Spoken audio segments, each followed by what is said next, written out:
प्लास्टिकचा कचरा हा समुद्र किनाऱ्यावरती आलाच कसा मुळात? नाही, मुळामध्ये नाले साफ झाले नाहीत आणि मग नाल्यांचं पाणी जेव्हा समुद्राला मिळतं त्या नाल्यात असलेला सगळा कचरा समुद्रात जातो आणि समुद्र मग नंतर काढून टाकतं. जर नाले वेळेवर साफ झाले असते, हे नाल्यांचा फ्लोटिंग मटेरियल आहे आणि हे मटेरियल समुद्रात गेलं आणि जसं नियमाप्रमाणे म्हणजे निसर्गाच्या समुद्राने परत आणून दिलं आणि या बीच हे संपूर्ण समुद्र किनारे साफ करण्याचे कॉन्ट्रॅक्ट दिले जातात. गेली 4 वर्ष काय केलंय हेच आम्हाला कळत नाहीये आणि त्यासाठी आम्ही सतत बोलत राहणार. श्वेतपत्रिका द्या म्हणजे तरी कळेल तुम्ही 4 वर्षात काय दिवे लावले. हे दिवे दिसतायत. अगदी ताई, कॉन्ट्रॅक्ट काढला जातो, ह्यासाठी मोठमोठे टेंडर देखील काढले जातात. खरं तर यावेळी पालिका स्वतःच हे काम करत असल्याचं कळत आहे. काल स्वतः भाजपच्या इथल्या ज्या स्थानिक नगरसेविका आहेत सुधा सिंग, या थोड्या वेळासाठी आलेल्या पाहायला मिळाल्या. त्यानंतर आज परिस्थिती पाहतोय जशीच आहे तशीच पाहायला मिळते. मॅन पॉवर देखील काल जसं पालिकेच्या अधिकारी देखील स्वाती कुडाळे या देखील इथे पोहोचल्या होत्या, पण आज तसं काही पाहायला मिळत नाही. मला माहिती दिली की 75 लोक मी ह्या समुद्र किनारी लावलेत. आता आपण जर अगदी लांब पाहिलं तर एकही कर्मचारी दिसत नाहीये. आता इथे जे काही दिसत आहेत 5, 7, 8, 9 मोजून 10 म्हणजे 75 लोकांचे पैसे घेणार आणि काम 10 लोक करणार. मग त्या कॉन्ट्रॅक्टरला ह्यांची मिलीभगत आहे. बघा ना, आपण दिसतंय ना किती आहेत. ताई, मग किती मोठा भ्रष्टाचार असेल याच्यामध्ये, काय म्हणता येईल? आहेच दिसतोय. 75 लोक सकाळी आहेत आणि 75 लोक संध्याकाळी म्हणजे 150 लोक हा साफ करणार आहेत.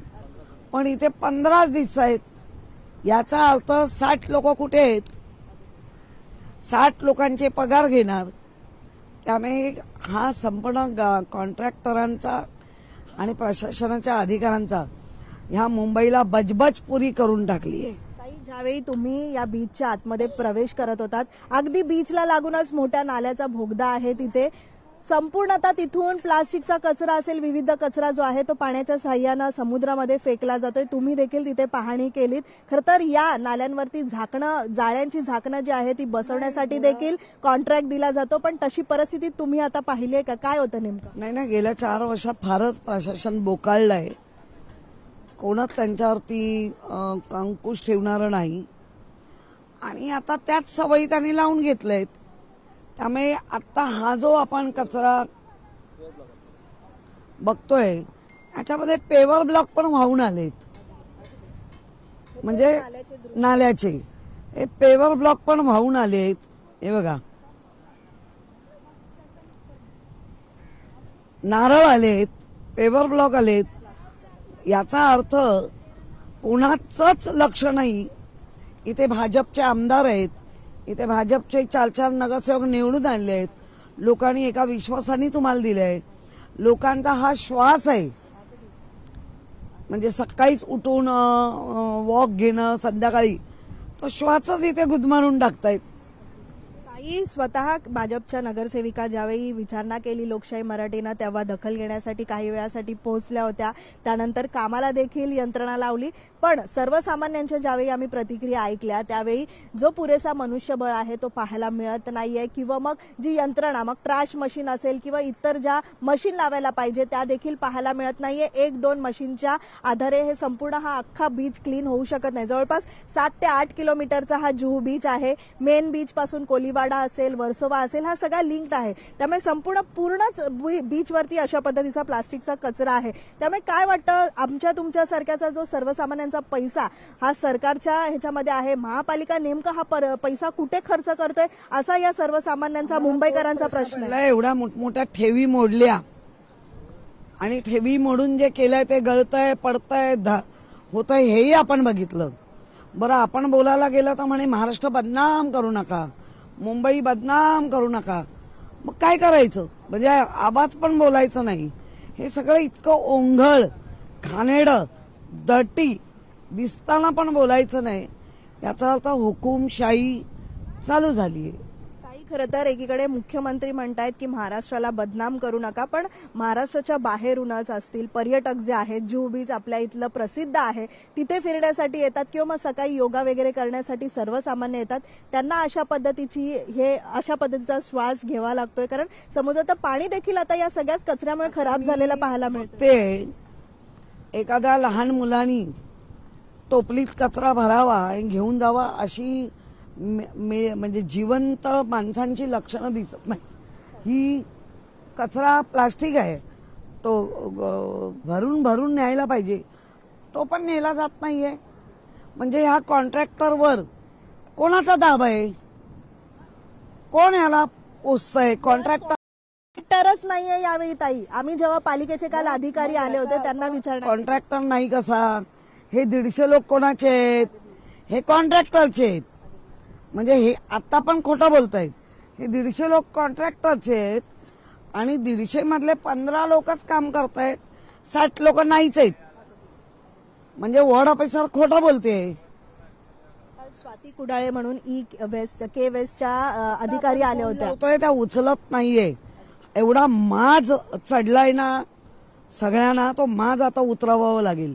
तुम्ही आता पाहणी केलीत. खरं तर सत्तेत असलेल्यांचाच आता महापालिकेमध्ये आवाज कोणी म्हणजे ज्या पद्धतीत आवाज ते उचलतायत कोणी ऐकत नाही, असं स्वतः भाजपच्या नगरसेविका आहेत, 2 ते 3 नगरसेवक आहेत इथे, त्यांचंच ऐकत नाहीये. मुळात मग काय नेमकं कोणाला मग विचारायचं? नाही, मुळामध्ये यांचा अंकुश नाहीये एवढं नक्की. आणि ह्या सगळ्यांनी राजीनामा देऊन घरी जावं. काम करणाऱ्या लोकांना येऊ दे. आता इतका घाण आहे, नुसतं बघून जाऊन काय. लगेच तुम्ही यंत्रणा 1000-2000 माणसांची लावून हे साफ करायला पाहिजे होतं. आजही कचरा येतोय, आजही हा समुद्रातून कचरा, आणि मुळामध्ये काळा समुद्र झाला. म्हणजे जो आपण कधी काळी निळा समुद्र बघत होतो तो आता काळा समुद्र झाला.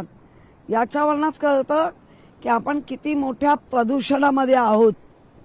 खरं तर मागच्या काही वर्षांपासून उद्धव ठाकरे यांच्या पक्षाला दोष दिला जात होता, पण अशी परिस्थिती कधी उद्भवली नव्हती. इतक्या मोठ्या टनांनुसार हा कचरा आहे. एकदा कॅमेरामॅनला विनंती करते की दूरपर्यंत अगदी आपण जर पाहिलं तर टनांनुसार हा कचरा जो आहे तो समुद्राच्या पोटातून हा बाहेर फेकलेला आहे. पहिल्यांदाच अशी परिस्थिती जी आहे ती प्रत्येक मुंबईतल्या समुद्रकिनारी ही आपल्याला पाहायला मिळते.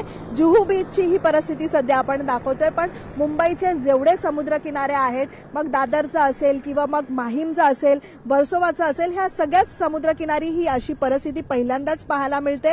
आरोप प्रत्यारोप होत राहतात. किशोरीताई, खरं तर महापौरांना जेव्हा काल आम्ही विचारणा केली तेव्हा स्वतः त्या जुहू बीचची पाहणी करण्यासाठी येणार असल्याचं बोलल्या होत्या. 100% मी व्हिजिट करणार, मी स्वतः तिथे होती, पण अद्यापही या जुहू बीचची कोणीही दखल घेतलेली नाहीये. सरकारच्या वतीनं देखील दखल घेण्यात आलेली नाही किंवा भाजपचे जे आमदार नगरसेवक आहेत हे स्वतः देखील हे पाहायला आलेले नाही. महापौरांचं एक वाक्य चांगलं, अगदी नरेटिव्ह सेट कसं करायचं.